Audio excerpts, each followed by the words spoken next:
Bonsoir à toutes et à tous, bienvenue dans cette édition d'information sur la télévision Labari en ce mercredi 5 juin 2019, lendemain de la fête de l'Aïd el-Fitr marquant la fin du mois béni de Ramadan.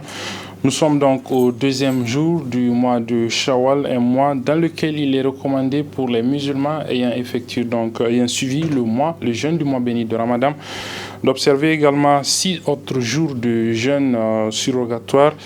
C'est donc l'importance de ces 6 jours de jeûne dans ce mois de Shawwal, suivant les explications de Oustaz Haladou Yahaya. Ce mois de Shawwal qui a déjà commencé, il y a un jeûne surrogatoire, tout comme il y a beaucoup de jeûnes surrogatoires qu'on appelle le jeûne du Sitta Shawwal.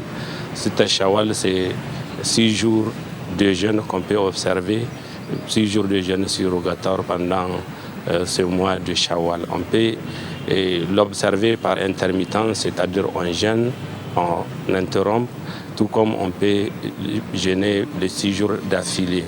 Celui qui observe ce jeûne, le prophète Mohammed sallallahu alayhi wa sallam a dit c'est comme s'il a jeûné pour l'éternité.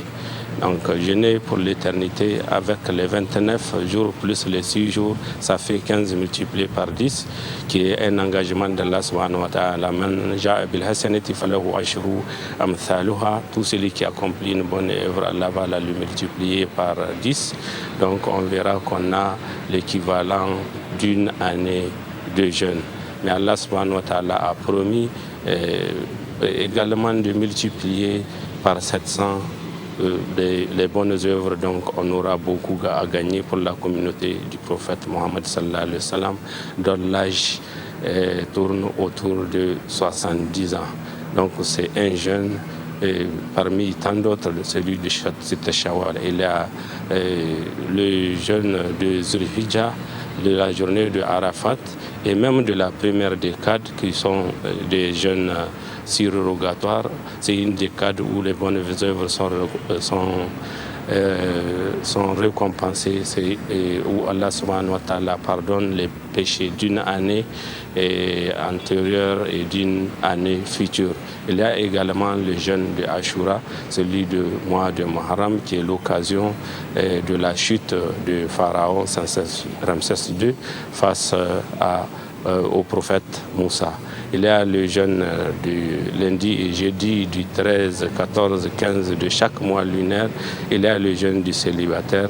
Il y a beaucoup de jeûnes qu'on peut observer pour bénéficier, pour maintenir sa foi en équilibre, avoir la ferme volonté de continuer à adorer Allah subhanahu wa ta'ala et même de s'évacuer aux activités. Parce que plus on a la piété, plus on a la force spirituelle et même physique pour affronter les activités d'ici-bas et l'au-delà. Voilà, c'était donc Oustaz Haladou Yahaya sur l'importance des 6 jours de jeûne pendant ce mois de Shawwal. Après donc le jeûne du mois béni de Ramadan, les musulmans ont repris avec leur habitude alimentaire. Quels conseils pour éviter des troubles digestifs notamment? Élément de réponse avec le médecin nutritionniste Dr Abdulrazak Bello. Oui, après le mois de carême, effectivement, il y a un certain nombre de conseils qu'il faudrait appliquer. Cette année particulièrement, le ramadan a eu lieu en période de forte chaleur. Donc, et pendant cette période de forte chaleur, notre organisme a subi le fait d'une hydratation insuffisante. Donc, le premier conseil que je donnerais vraiment après cette rupture-là, c'est vraiment de bien hydrater son organisme en consommant beaucoup d'eau, vraiment le maximum d'eau pour permettre à l'organisme de bien s'hydrater. Donc ça, c'est le premier conseil. Le deuxième conseil que je donnerai également en cette période-là, c'est qu'il y a une habitude que nous avons acquise pendant le mois de Ramadan, en tout cas dans la plupart des ménages, on remarque une plus grande consommation des fruits et légumes. Et vraiment, c'est une habitude qu'il faudrait continuer à appliquer en cette période de fin de Ramadan, parce que, compte compte tenu de l'importance de ces fruits et légumes. Le troisième conseil que je donnerais, c'est par rapport au fait que après le ramadan, du fait que pendant le ramadan, on n'est pas habitué à manger à midi. Donc du coup, le déclenchement de la faim est perturbé. Donc du fait que pendant le mois de ramadan, on mange surtout la nuit. Donc le déclenchement de la faim à midi est perturbé. Donc il y a beaucoup de personnes, après le ramadan, auront du mal à manger à midi.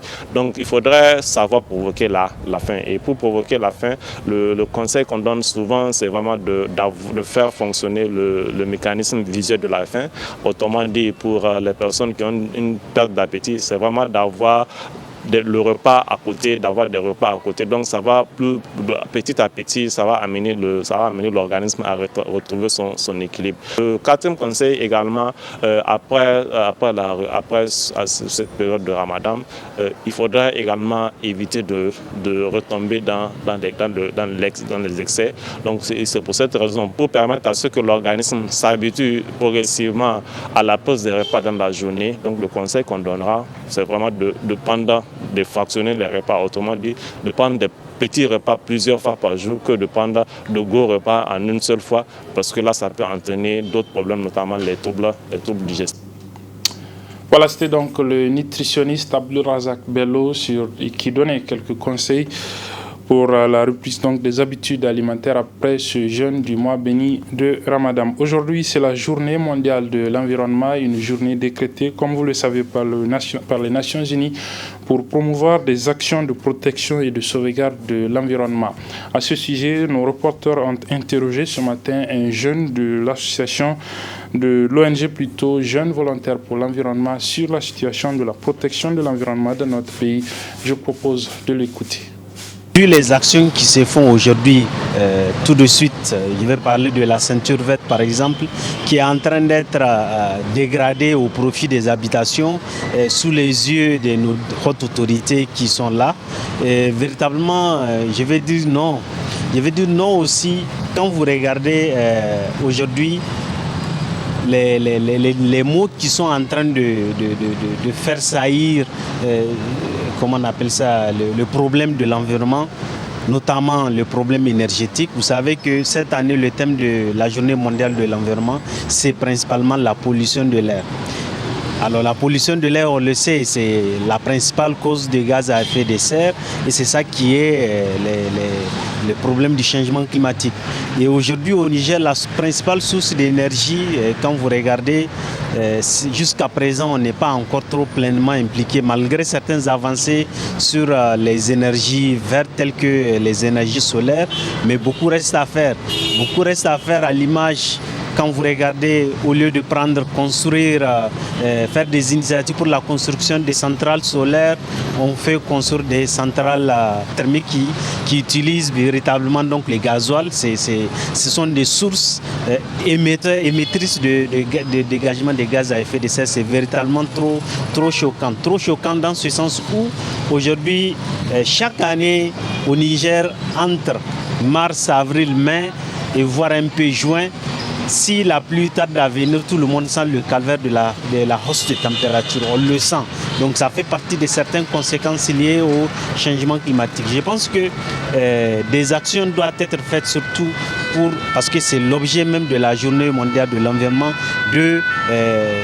d'utiliser donc, d'informer les uns et les autres, que ce soit les publics, que ce soit les entreprises privées, que ce soit les gouvernements, à pouvoir changer positif, à penser plus à la création des économies vertes, qui sont ces formes d'économie-là qui permettent donc à la promotion de l'environnement, qui permettent ça vraiment à ce que chacun d'entre nous puisse être un éco-citoyen, un éco-environnementaliste, un éco-responsable de la terre. Parce que la terre, c'est notre foyer et on n'a pas un endroit où vivre en dehors que cette terre-là. Voilà, c'était donc un membre de l'ONG Jeunesse Environnement et donc qui parlait de la journée mondiale de l'environnement qui a été célébrée aujourd'hui donc à travers le monde. Regain de tensions sécuritaires au Niger, à l'est et à l'ouest notamment du pays. À Difa et Niamey, récemment, des tentatives d'attaques terroristes auraient été jouées selon les autorités. Récemment, le ministre en charge de la Défense nationale était avec le chef d'état-major, était au niveau de certaines positions des forces armées nigériennes pour les encourager. Objectif, encourager les soldats sur le front. Je propose à cet effet de revenir sur ces différents événements dans ce reportage de Hassan Saleh Mustafa. La situation sécuritaire s'est dégradée au Niger, particulièrement dans la région de Difa ces derniers temps. En effet, la veille de la fête de Ramadan, précisément la nuit du samedi au dimanche, des séries d'attaques kamikazes ont été déjouées. Les auteurs mis hors d'état de nuire à Difa. Une recrudescence de menaces d'attaques terroristes qui se justifie par plusieurs raisons. La situation s'était sensiblement dégradée ces derniers temps à cause de l'interruption des opérations. Vous savez que nous disposons dans le Ligue Tchad d'une force conjointe qu'on appelle la SNN, qui a été déployée dans le Ligue Tchad pour lutter contre Boko Haram. Et cette force programme, planifie et exécute des opérations qui sont séquencées. Et entre les opérations, nous avons constaté que nous avons donné du temps à Boko Haram pour reprendre du port de Mawet et de commencer ces attaques d'abord dans certains pays voisins et ensuite de plus en plus au Niger. Mais je peux vous dire que les activités ont repris dans des secteurs donnés, dans le secteur qui nous regarde avec notre voisin du Nigeria. Nous avons mené une opération jusqu'à l'intérieur du Nigeria, à Mal-Konori. Et cette opération qui a combiné les forces terrestres et les forces aériennes a infligé beaucoup de pertes à Boko Haram. À l'ouest du pays, dans la région de Tillabéri, la situation n'est pas aussi reluisante. Le ministre de la Défense nationale, accompagné de la hiérarchie militaire, était non loin de la frontière malienne où ils ont fêté l'Aïd el-Fitr avec les soldats, notamment ceux de l'opération Dongo. Une façon de remonter le moral de la troupe. Dans cette zone, le Niger, membre du G5 Sahel, mène une guerre farouche contre le groupe terroriste aux côtés des autres pays de l'espace, malgré quelques soucis financiers en faveur de la force du G5 Sahel. Depuis plus d'un an aujourd'hui, ce sont les États qui financent ces forces-là, qui les ont déployées dans les différents secteurs et qui sont opérationnelles. Il y a une montée en puissance qu'elle devait effectuer et qu'elle est en train de faire. Et les équipements qui nous ont été promis, les financements qui nous ont été promis par nos partenaires ne sont pas venus à temps, c'est tout. Mais sinon, les États ont équipé leurs forces. C'est ça qu'il faut savoir et c'est ça qui est important. Cette occasion a été saisie par la mission pour faire des prières et des fatihas sur les tombes des 28 soldats tués récemment à Balébéry. Au vu des menaces des attaques terroristes qui pèsent sur le Niger, la collaboration de tous les citoyens serait un atout pour les éléments de force de défense et de sécurité dans leur mission. Lancement officiel ce matin de la campagne Tous en mode Cannes par Canal+, à travers une conférence de presse. Elle vise à cette conférence de presse à informer donc les amateurs du ballon rond de la diffusion en exclusivité de l'intégralité de la CAN Égypte 2019 en direct et en qualité haute définition. Pour profiter de la CAN, il vous suffira juste d'acheter le décodeur de Canal+, qui est vendu désormais à 5 000 francs CFA au lieu de 10 000 francs CFA, nous rapportent nos reporters qui étaient à cette conférence de presse animée par les responsables de Canal+ Niger ce matin, Ibrahim Abdou et Hariata Salah. Les locaux de Canal+ sont déjà aux couleurs et en mode Cannes car étant le diffuseur officiel de la Coupe d'Afrique des Nations Égypte 2019 qui se déroulera du 21 juin au 19 juillet 2019. En effet, à l'occasion de cette 32e édition de la CAN, Canal+ déploie des grands moyens techniques et humains pour assurer à ses abonnés de vivre cette compétition à travers la diffusion en exclusivité de l'intégralité des matchs en direct et en qualité HD. Pour suivre les 52 matchs de la CAN en HD sur Canal Plus Sport 1 et Canal Plus Sport 2, il faut avoir un décodeur HD qui se vend désormais à 5 000 francs au lieu de 10 000. Par rapport à Canal Plus, encore une fois, vous savez que Canal Plus est aujourd'hui en Afrique le top, le meilleur en termes d'exclusivité, en termes de reporting sur le football. Donc, pour cette CAN, nous allons avoir l'intégralité de la CAN sur le chaîne Canal, exclusivement sur le chaîne Canal Plus Sport 1 et Canal Plus Sport 2. Et c'est à partir du 21 juin jusqu'au 19 juillet. Ce que nous retiendrons aussi, depuis décembre passé, nous sommes totalement sur le marché en train de vendre le décodeur à HD. Nous allons faire donc profiter à nos abonnés l'intégralité de ces matchs-là en qualité HD. Nous allons avoir 52 matchs, ce qui va faire 150 heures de matchs en HD. Pour que nous puissions avoir les chaînes en HD, qu'est-ce qu'on offre? À partir de ce 31 mai, notre décodeur est à 5 000 francs seulement. Nous les vendons souvent à 10 000 francs CFA, mais cette fois-là, elle est à 5 000 francs. Un important dispositif de communication est aussi mis en place pour qu'aucun abonné Canal Plus ne rate la CAN Égypte 2019. On sera présent sur la télé, la radio, le digital, tout ce qui affiche dans nos boutiques, les ardoises que vous avez certainement déjà vues en vue. En dehors de tout ce qui est médias, donc vous allez rencontrer tous nos vendeurs terrain, donc tout ce qui est VAD, ils seront sur le terrain. On fera aussi des caravanes pour sillonner toute la ville, aller dans les quartiers les plus reculés à la rencontre de nos clients. Sur Facebook, en plus de ce dont Patou a parlé sur la page Canal Plus Afrique, sur la page Canal Plus Niger également, vous allez voir beaucoup d'animations, des jeux, des quiz qui vont permettre à nos clients de gagner, de remporter des lots. Alors, procurez-vous un décodeur HD à 5 000 francs dans toutes les boutiques Canal+. Et rendez-vous est pris pour le 21 juin pour suivre pendant un mois de grands moments de football et d'émotion sur Canal Plus Sport 1, une chaîne 100% dédiée à la CAN Égypte 2019.